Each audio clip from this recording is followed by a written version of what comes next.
Vie divine de la très sainte Vierge Marie, troisième partie, chapitre 3. Marie et la très sainte Eucharistie. Quand, au 7e jour après l'Ascension, la très sainte Vierge demanda à Dieu la grâce du baptême pour les néophytes, elle lui adressa une autre prière bien digne de son incomparable amour pour son divin Fils.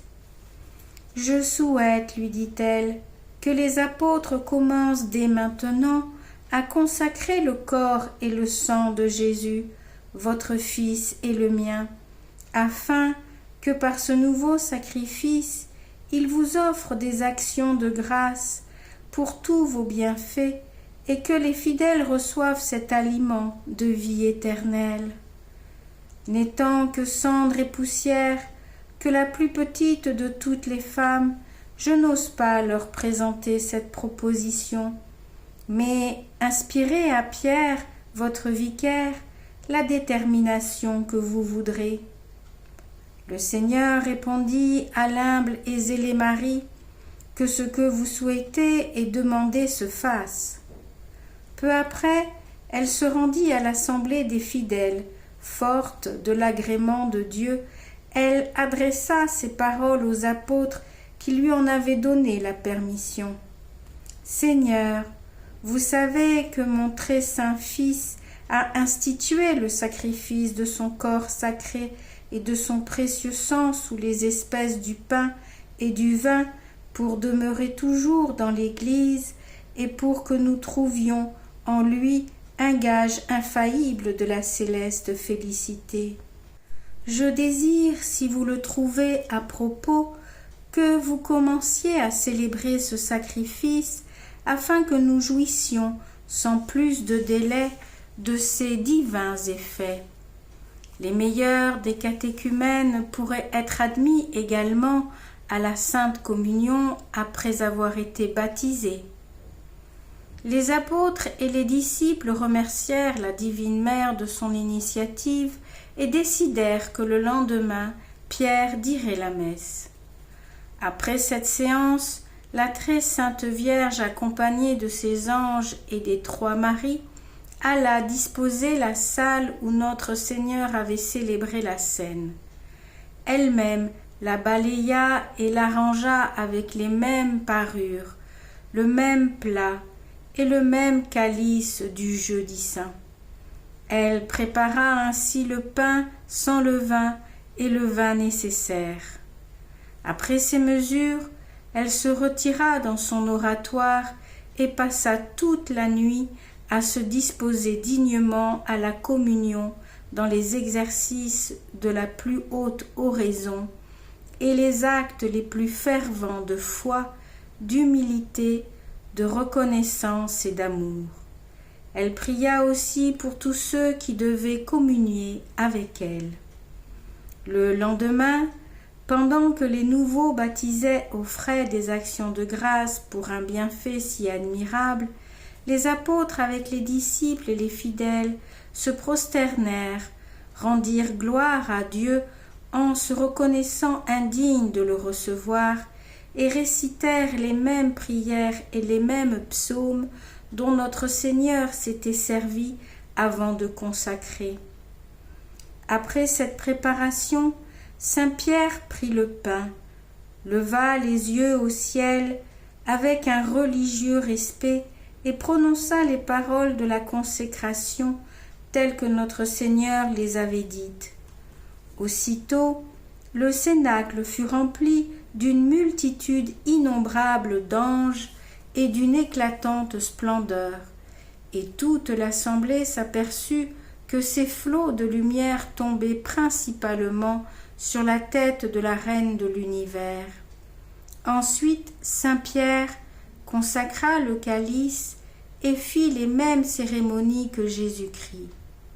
Comme lui, il éleva son sacré corps et son précieux sang pour les désigner aux adorations de tous.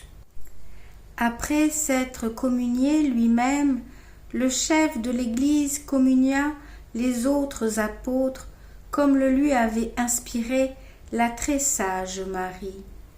Puis, entourée des esprits célestes, elle se prosterna 3 fois, le visage contre terre, avant d'arriver à l'autel, et reçut à son tour la communion de la main de saint Pierre. Revenue à sa place, elle fut toute absorbée, ravie et transformée par l'embrasement de l'amour de son adorable Fils. Mais, sur son ordre, ses anges l'enveloppèrent d'un voile mystérieux de manière que les assistants ne vissent qu'une partie de ses divines faveurs.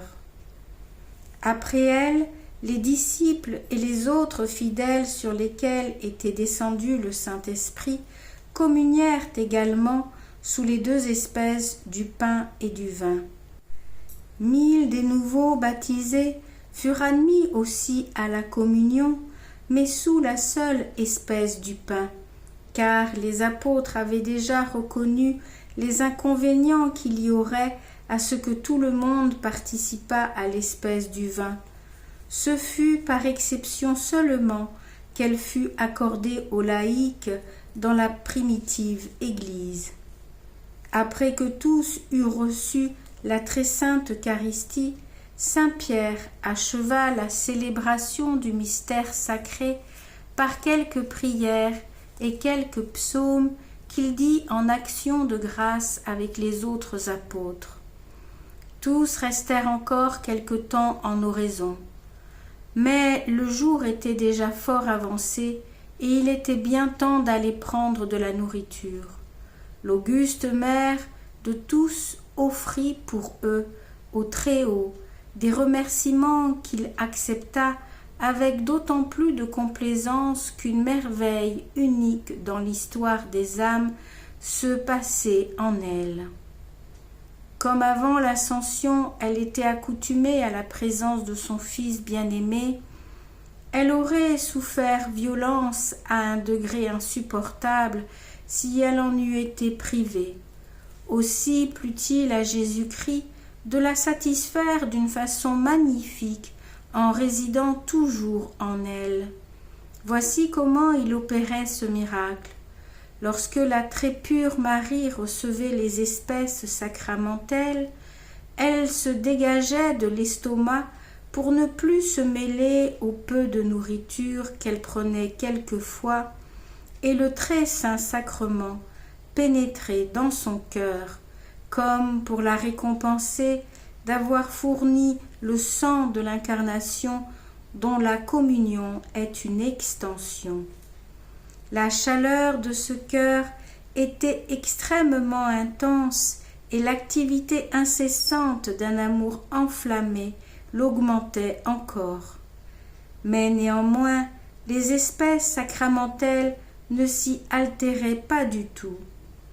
Sans doute, il fallait multiplier les miracles pour les y conserver, mais pourquoi les épargner en faveur de cette créature unique qui était elle-même un prodige de miracles et une concentration de toutes les merveilles?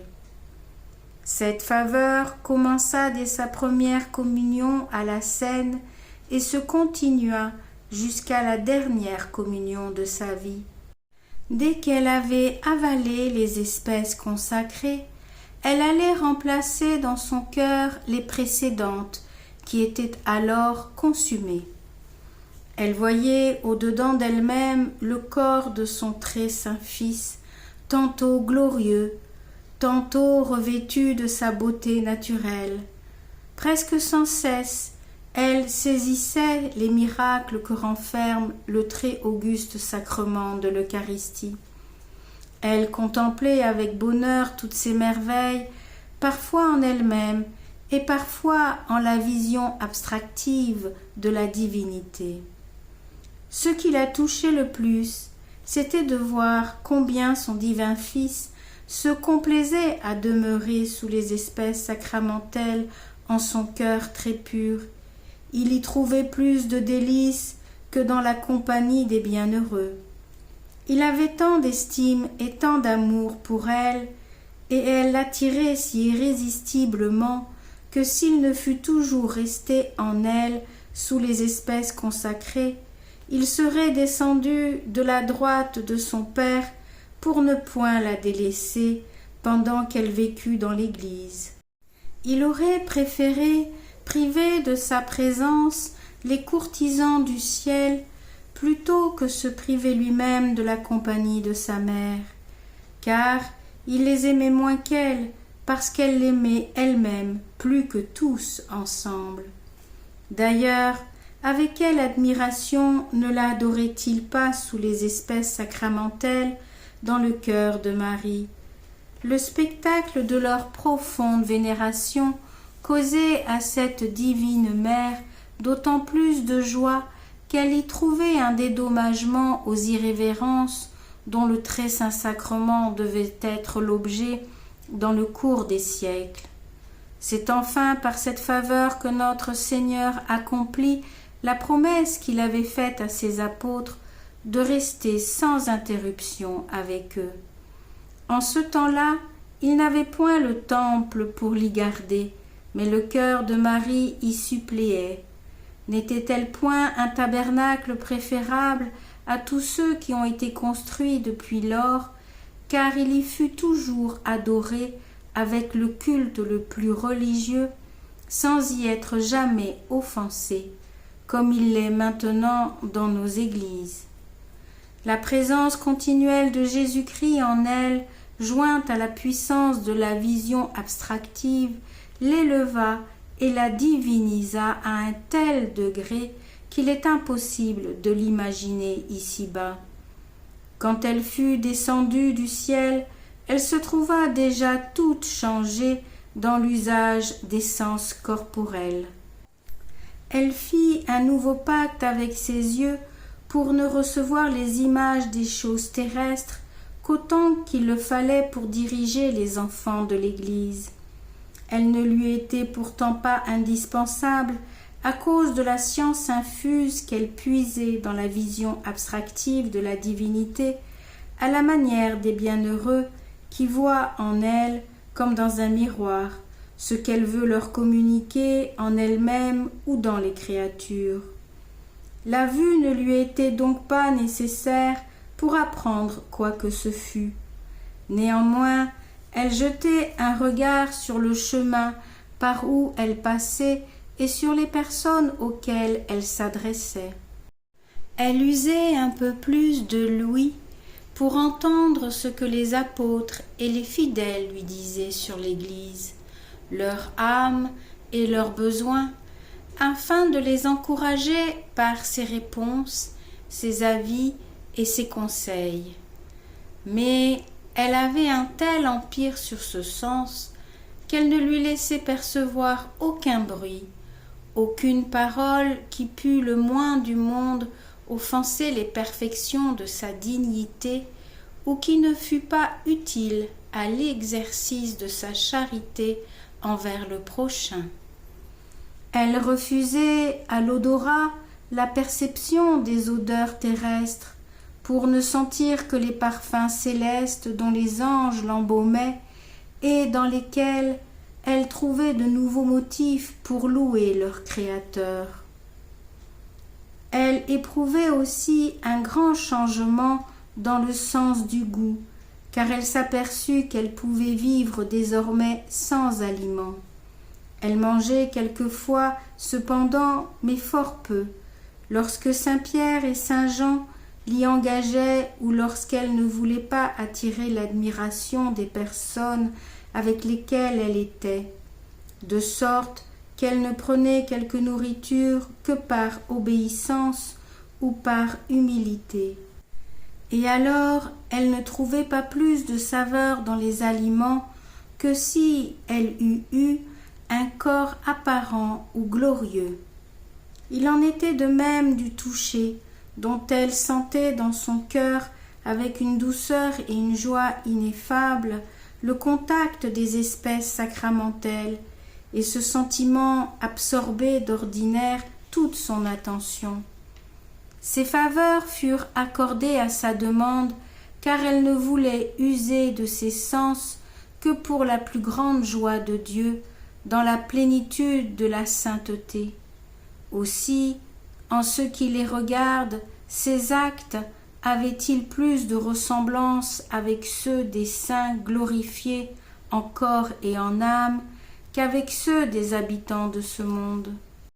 Quant au sommeil, dans ces dernières années de sa vie, elle en prenait un peu, par déférence au désir de saint Jean, mais il n'était qu'une légère suspension des sens pour une seule demi-heure ou tout au plus 1 heure, sans cessation de la vue de Dieu de la manière qui a été déjà dite.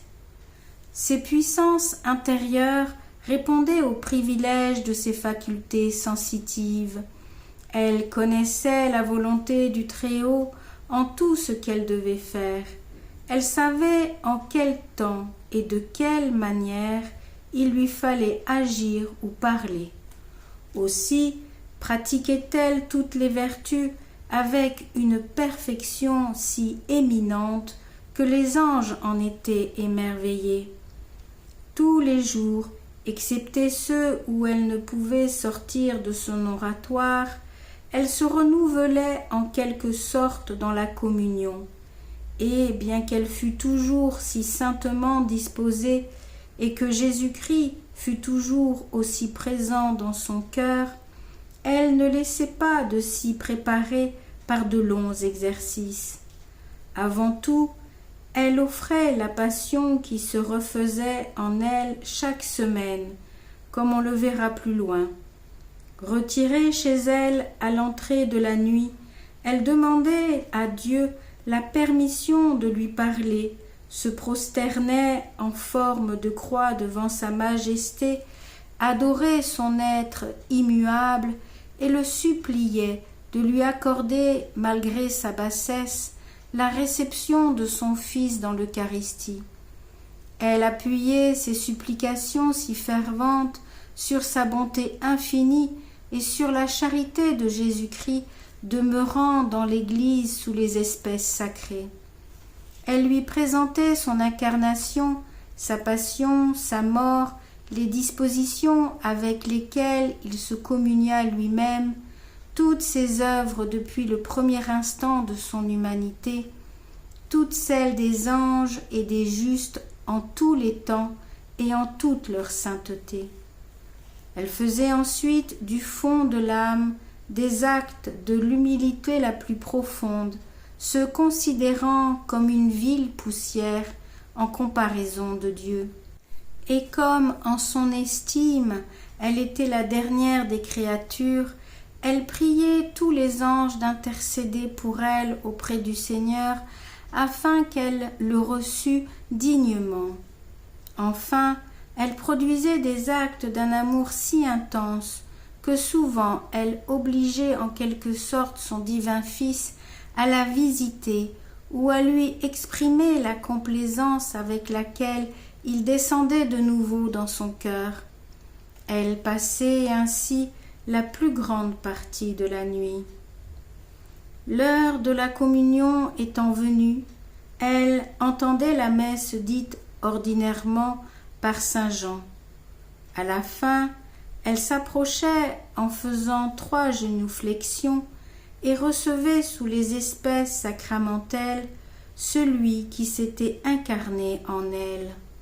Elle se retirait ensuite dans son oratoire et y passait 3 heures dans le recueillement qu'elle n'interrompait que pour quelque pressante nécessité du prochain.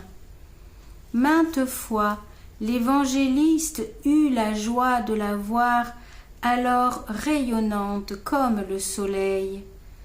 Elle connut déjà alors que les prêtres devaient être revêtus d'habits particuliers en célébrant le sacrifice de la messe. Aussi fit-elle de ses propres mains des ornements dont la forme ne différait pas beaucoup de celle qui est en usage dans l'Église romaine. Quant à l'étoffe, elle s'en rapprochait davantage, car la très pieuse Marie se procurait de la toile et de la soie très riches, au moyen des dons des fidèles. Lorsqu'elle travaillait aux vêtements sacerdotaux, qu'elle les pliait, qu'elle les rangeait, elle se tenait toujours à genoux ou debout, avec l'assistance des anges. Quand ils sortaient de ses mains, ils étaient imprégnés d'une odeur céleste qui augmentait la dévotion des prêtres. Enfin, elle veillait à ce que tout ce qui servait à l'autel fût dans une parfaite propreté, tant elle possédait au plus haut degré le respect de la très sainte Eucharistie. Instruction de la très sainte Vierge. Ma fille, quand le Très-Haut me donna dans le ciel le titre de mère de l'Église, il me fit participer davantage à sa charité infinie pour la descendance d'Adam. Elle opérait en moi avec tant de force qu'elle m'aurait enlevé la vie si elle ne m'eût été miraculeusement conservée. C'est avec des effets analogues que je me livrai à des transports de reconnaissance pour les âmes qui entraient dans l'Église ou au ciel. Ces défaillances m'arrivaient aussi quand je demandais la conversion des pécheurs ou quand je voyais la perte de quelques fidèles. Je souffrais alors plus que tous les martyrs. Que de fois n'ai-je pas offert ma vie pour les hommes? Si ce sacrifice ne m'est plus possible, l'amour avec lequel je sollicite leur salut, loin d'être moindre, est au contraire plus parfait. Jugez par là quelle devait être la véhémence de mon amour pour le Seigneur lorsqu'il venait en moi par la communion. Je trouve bon de vous révéler maintenant le secret de ce qui m'arriva la première fois que je le reçus de la main de saint Pierre. Le Très-Haut laissa mon amour agir avec une telle violence que mon cœur s'ouvrit réellement pour donner lieu à mon Fils consacré d'y entrer selon mon désir et d'y demeurer comme un roi sur son trône. Aussi, si la douleur pouvait pénétrer au ciel, combien j'en serais atteinte à la vue des communions sacrilèges ou simplement irrespectueuses. Pleurez donc sur les mauvais traitements qui sont infligés à la divine hostie et surtout imitez ma dévotion envers elle. Pour vous y exciter, sachez qu'après la consomption des espèces sacramentelles, mon Fils reste d'une manière spéciale dans les âmes qui l'ont reçu avec une fervente préparation. Il demeure en elles pour les assister, les conduire et les enrichir. Tâchez par conséquent de bien vous recueillir avant et après sa réception et n'oubliez pas, pour y réussir, de mettre un bandeau sur vos yeux, une garde à tous vos sens, afin que vous n'apportiez pas au temple du Seigneur quelques images profanes. Enfin, j'approuve que vous honoriez dans l'adorable sacrement la partie de la chair et du sang que mon très saint Fils a prise en moi en se faisant homme et que j'ai développée en le nourrissant de mon lait. Elle se conserve dans le très saint sacrement. Continuez cette dévotion, car il est certain qu'il se trouve une partie de ma substance dans l'hostie consacrée. Petit renvoi 1 de bas de page. Les saints-pères, dit Monseigneur Malou, évêque de Bruges, ouvrage l'Immaculée Conception, tome 2, chapitre 2, n'ont pas hésité à dire que dans la Sainte Eucharistie, Dieu nous donne à manger la chair de Marie. Le Sauveur, dit saint Augustin, a pris sa chair de la chair de Marie et il nous a donné à manger la chair de Marie pour notre salut. La chair de Jésus, dit-il encore dans le sermon sur l'Annonciation, est la chair de Marie, et quoique cette chair ait été glorifiée, elle est restée telle qu'elle avait été prise de Marie. On peut croire facilement que cette partie substantielle du corps de Marie, dans laquelle se fit l'union hypostatique du Verbe, n'a jamais été abandonnée par lui et qu'il l'a toujours conservée. Il est probable que cela a pu se faire par une providence et une volonté spéciale du Christ lui-même. De nombreux théologiens soutiennent cette thèse. Fin du chapitre 3 de la 3e partie.